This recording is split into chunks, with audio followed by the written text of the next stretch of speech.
Kelly, wide-ranging is the right word for it. Much of the focus was on Iran, and especially on this question of just how much damage was done to Iran's nuclear sites after Saturday's strikes by the U.S. The president maintains throughout this press conference that they were completely obliterated, and that's in spite of some preliminary intel assessments from the U.S. Defense Department that damage was limited. Trump also says that he does now believe that the war is over between Israel and Iran, and he was asked whether he's interested in restarting negotiations with Iran towards a nuclear deal. He said he was not. He said he doesn't feel that a written agreement on Iran not securing a nuclear weapon is necessary.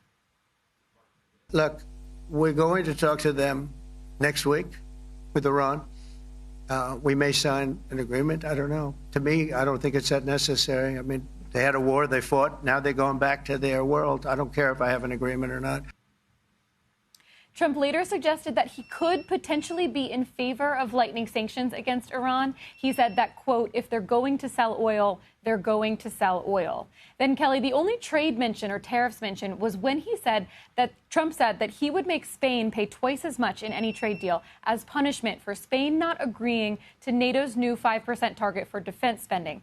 The president can't exactly do that against Spain. The EU is negotiating their deal with the U.S. as an entire bloc, but it could be a sticking point for those talks. Just another thorn in the side, Kelly. One more thing to have to negotiate. You know, I caught that about Spain and the way that he's linking the two. I thought that was interesting. And does it tell us anything about what might be happening as we have, is it a week, 2 weeks until the tariff pause should be over? And I guess theoretically we'd be going back to those levels from April.